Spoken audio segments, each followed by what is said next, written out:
नैना opticals, branded stylish नजर और number के चश्मे मिलने का बाएतमाद मरकज। जमेतुल सालियात के पास ताबानी किराना के बाजू में मालेगांव। आपण पाहत आहात मानव समाचार मराठी। पाहूया ठळक बातम्या। निमशेवाडी आदिवासी वस्तीत भीषण आग, 7 कुटुंबांचे संसार जळून खाक। मालेगाव तालुक्यातील निमशेवाडी गावातील आदिवासी वस्तीत 5 मार्च 2026 रोजी सायंकाळी सुमारे 5 वाजण्याच्या सुमारास भीषण आग लागल्याची घटना घडली। या आगीत 7 कुटुंबाची घरे पूर्णपणे जळून खाक झाली आहे। मोठ्या प्रमाणात नुकसान झालं आहे। मिळालेल्या माहितीनुसार दामू माळी, सुरेश माळी, ज्ञानेश्वर माळी, बबन माळी, जगदीश माळी, उगलाल सोनवणे आणि गंगाधर माळी या 7 कुटुंबाचे राहते घर, अन्नधान्य, कपडे, घरगुती साहित्य तसेच महत्त्वाची कागदपत्रे आगीत जळून खाक झाली आहेत। या घटनेमुळे संबंधित कुटुंबांवर मोठे संकट ओढवले असून सध्या त्यांना उघड्यावर राहण्याची वेळ आली आहे। सुदैवाने या घटनेत कोणतीही जीवितहानी झालेली नाही। या घटनेची माहिती मिळताच सामाजिक कार्यकर्ते बंडू काका बच्छाव यांनी भाजप नेते दादा जाधव, महावीर भाऊ छाजेड आणि तुषार धिवरे यांच्यासह तत्काळ घटनास्थळी भेट देऊन परिस्थितीची पाहणी केली। यावेळी भाजपा मालेगाव आणि 12 बलुतेदार फाउंडेशनच्या वतीने आगग्रस्त कुटुंबांना संसारोपयोगी साहित्य, किराणा तसेच महिलांना साडी चोळी देत तातडीची मदत करण्यात आली। दरम्यान बंडू काका बच्छाव यांनी तहसीलदारांना निवेदन देऊन आगग्रस्त कुटुंबांना सानुग्रह निधी तसेच मुख्यमंत्री सहायता निधीतून आर्थिक मदत मिळवून देण्याची मागणी केली आहे। शासनाकडून मदत मिळाली नाही तर वडनेर आणि वडेल येथील आठवडे बाजारात मदत फेरी काढून आर्थिक सहाय्य करण्याचीही त्यांनी आश्वासन दिले। घरना माणूस नाही का? म्हणजे विधवा आहे काही? पोरगा कोणता आहे? इथं नाही, ते वाडा याला वाजायला गेले, वाजाले जायचे। तू बी घर नव्हते काही लागणार? ते पोरं कुठे आहेत का? बरं, काहीच वाच नाही।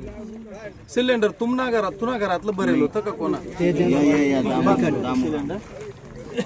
मग एक मुलगा आणि तू सुनबाई माहेर झाले। बरं झालं रात्रीची लागली नाही। आणि सगळं पाचटच होतं का? तसं पाचटच। हा बाबा झोप मध्ये होता, पळाला बिचारा। नाही म्हणजे पक्षाना माणसं कोणीच नव्हतात का वस्तीत?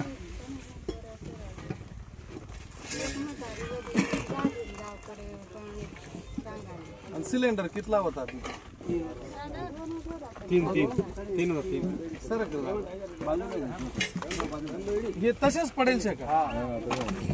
हे फुटणं बरं आहे का? आणि ते जे पाणी मा फेकेल ते कोणी फेक?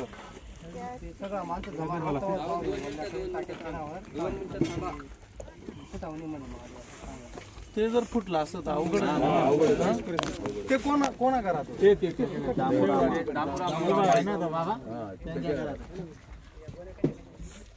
9 मार्च 2026 रोजी तहसील कार्यालयात बंडू काका बच्छाव यांच्यासोबत भाजपा नेते दादा जाधव, निलेश कचवे आणि शिष्टमंडळाने निवेदन सादर केले। तहसीलदार सोनवणे यांनी या प्रकरणाची दखल घेत शासकीय स्तरावरून शक्य ती मदत करण्याचे आश्वासन दिले आहे। दरम्यान एका फोन कॉलवर मदतीसाठी धावून आलेल्या बंडू काका बच्छाव यांच्या कार्याबद्दल गावकऱ्यांनी कृतज्ञता व्यक्त केली। माजी नायब तहसीलदार पंढरीनाथ कन्नौर यांनीही गावकऱ्यांच्या वतीने त्यांचे कौतुक केले। या मदत कार्यवेळी अमोल म्हासोळ, जालिंदर कन्नौर, दिनेश माळी, बापू गरुड, तुकाराम खेमनार तसेच गावातील अनेक ग्रामस्थ मोठ्या संख्येने उपस्थित होते। गुरुवारी 5 तारखेला सायंकाळी 5 वाजेच्या सुमाराला या निमशेवडी गावामध्ये अनावधानाने सगळा मजूर वर्ग नामपूरला, कोणी वडनेरला, कोणी मालेगावला कामाच्या रूपाने गेलेला असताना या ठिकाणी अचानक आग लागली। हवा असल्यामुळे अशा या पाचटाच्या अगदी कोप्या असल्यामुळे हवा असल्यामुळे तातडीने सगळीकडे ती आग पसरली आणि 4ही परिवारांचे घरदार जळून नष्ट झाले। काही शिल्लक राहिले नाही। भांडे सुद्धा त्या ठिकाणी वितळून गेलेले आहेत। कोणाचा आधार कार्ड नाही, कोणाला कपडे नाही, काही शिल्लक राहिले नाही। परंतु वाचई नर ते बांधई घर अशी आपल्याकडे जुन्या माणसांची, वाडवडिलांची रीत म्हण आहे। तसं कुठलीही इथे दुःखद घटना घडली नाही। हे बाबा त्या ठिकाणी असताना बाकीच्या घरांमधलं सिलेंडर रिकामं होतं, ही एकदम चांगली गोष्ट झाली. फक्त एका घरामध्ये सिलेंडर हे थोडंसं बाकी म्हणजे बऱ्यापैकी संपलेलं होतं, बाकी होतं. पण समय सूचकता ठेवून त्यांनी तातडीने त्याच्यावर ओले हे टाकले आणि बाहेर पाण्यात फेकलं. त्यामुळे मोठी दुर्घटना आणि मोठा स्फोट या ठिकाणी होण्यापासून वाचला आणि मोठी दुर्घटना वाचली. ही मोठी आनंदाची गोष्ट आहे. जमेची बाजू हीच आहे, जरी घर दार भांडे कुंडे गेले असतील पण आज सगळे लेकरं सलामत आहेत. लहान लहान लेकरं होते घरात, कोणी करते पुरुष नव्हते, आया नव्हत्या, सगळ्या कामाला गेलेल्या होत्या. अतिशय दुःखद घटना या ठिकाणी झालेली आहे आणि या घटनेचा खुलासा अमोल भाऊ असतील, अमोल दादा म्हसूळ जालिंदर आणि जालिंदर कन्नोर आणि गावातील सरपंच या सगळ्या मंडळीने, बापूसाहेब गरुड या सगळ्या मंडळीने फोन करून कळवलं. नेहमीप्रमाणे आपण बाराबलुतेदारच्या माध्यमातून आणि आज या ठिकाणी मदत करत असतो. तसंच आज भारतीय जनता पार्टी आणि बाराबलुतेदार फाउंडेशनच्या माध्यमातून चारही परिवारांना सगळ्या जीवनावश्यक वस्तूंची मदत करण्याचा प्रामाणिक प्रयत्न केलेला आहे. जेवढी आपली यथाशक्ती त्या यथाशक्तीने किराणा बाजार असतील, साड्या असतील, भांडे असतील, जेवढे जीवनावश्यक वस्तू आहेत त्या सगळ्यांची मदत करण्याचा आपण प्रयत्न केलेला आहे. येणाऱ्या दिवसामध्ये आज तहसील कार्यालय बंद आहे. उद्याला सोमवारी तहसील कार्यालय चालू झाल्यानंतर दादासाहेब जाधव आहेत भारतीय जनता पार्टीचे प्रदेश समितीवरचे, त्या सगळ्यांच्या माध्यमातून तहसीलदार साहेबांना निवेदन देऊन मुख्यमंत्री जी आपत्कालीन सहाय्यता निधी आहे त्या सहाय्यता निधीतून काय तातडीने मदत करता येईल आणि त्यांना निवारा करून देता येईल त्या मागणी आम्ही सगळेजण गावातील सरपंच, रिटायर नायब तहसीलदार कन्नोर तात्या या ठिकाणी आहेत, बापूसाहेब गरुड आहेत, विशेष करून अमोल दादा, जालिंदर भाऊ, तुकाराम भाऊ आणि या कामामध्ये मोलाची मदत महावीर छाजेड साहेबांनी केलेली आहे, संजयजी भावसारांनी केलेली आहे आणि असे सगळे म्हणून बाराबलुतेदार भारतीय जनता पार्टीचे आम्ही सगळे कार्यकर्ते एकत्र येऊन ही मदत केलेली, कोणी एकट्याने केलेली नाही, 2-4 जणांनी आम्ही एकत्र येऊन केलेली आहे. इथून पुढे जर तहसील कचेरीने लक्ष दिलं, काही त्यांना प्रत्येकी आर्थिक मदत केली. आता एका परिवाराने पत्रे आणून ठेवले होते ना बाबा, पत्रे आणून ठेवलेले होते. जर आर्थिक सहाय्य झालं तर त्यांचे घराचे काम होतील.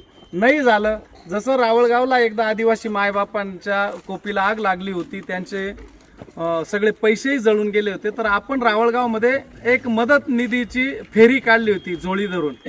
तशी येणाऱ्या दिवसामध्ये शासनाकडून जर मदत नाही झाली तर भारतीय जनता पार्टीच्या आमच्या सगळ्या कार्यकर्त्यांच्या वतीने आणि बाराबलुतेदार फाउंडेशनच्या वतीने वडनेरच्या बाजारात आणि वडेलच्या बाजारात आम्ही त्या ठिकाणी मदत फेरी काढू आणि जेवढी जास्तीत जास्त मदत 5-50 हजार रुपये प्रत्येकाला देऊन आणि त्यांचा निवारा उभा करता येईल असा प्रामाणिक प्रयत्न करू असं या ठिकाणी आश्वासित करतो. आणि आपण सगळ्यांनी काळजी घ्यावी, लवकरात लवकर सगळे व्यसनापासून लांब राहून शिल्लक टाकावी, पक्के घर बांधावे अशी बहीण रडू नको आता काय नाही, घर व्हायचं इथून पहिले तुन घर करू.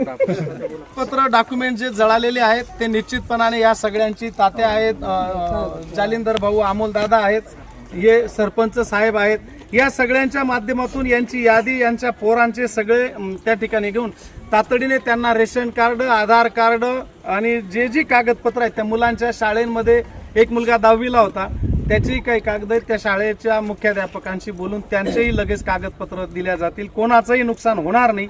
या ठिकाणी शासनही तत्पर आहे, शासनही त्यांच्या पद्धतीने मदत करेल आणि आपण सगळे मिळून, आम्ही असतील, या गावातले तात्या असतील, ही सगळी मंडळी असेल, हे सगळे मिळून त्यांच्या या अडचणीच्या काळात आम्ही मोलाची मदत करू आणि त्यांच्या खांद्याला खांदा लावून त्यांचा पुन्हा संसार उभारणी करण्यासाठी प्रयत्नशील राहू. हे घे बहीण.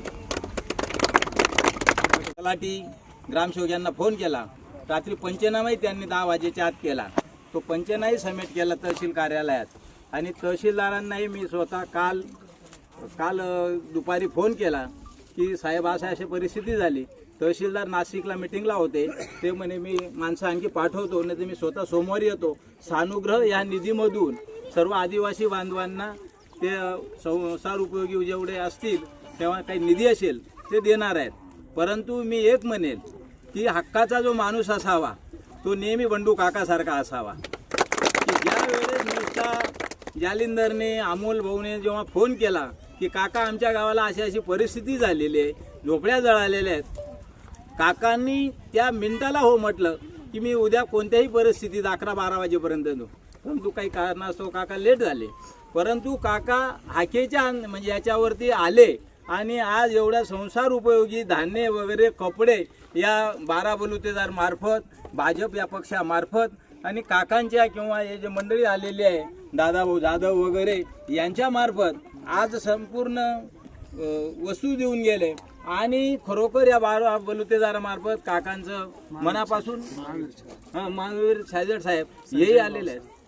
तर सर्वांचे म्हणजे आभार मानावे. मला तरी या गावामार्फत असं वाटतंय की आभार कमी पडतील, कारण की आजपर्यंत कोणी आलं नाही असं म्हणावं लागेल खेदाने.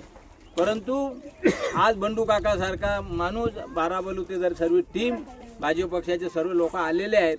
तर निश्चित या गावामार्फत मी त्यांचं स्वागत करतो की काकासाहेब अशीच आमच्या गावाला ज्या ज्या वेळेस अडचण येईल त्या त्या वेळेस मदत करावी अशी अपेक्षा करतो.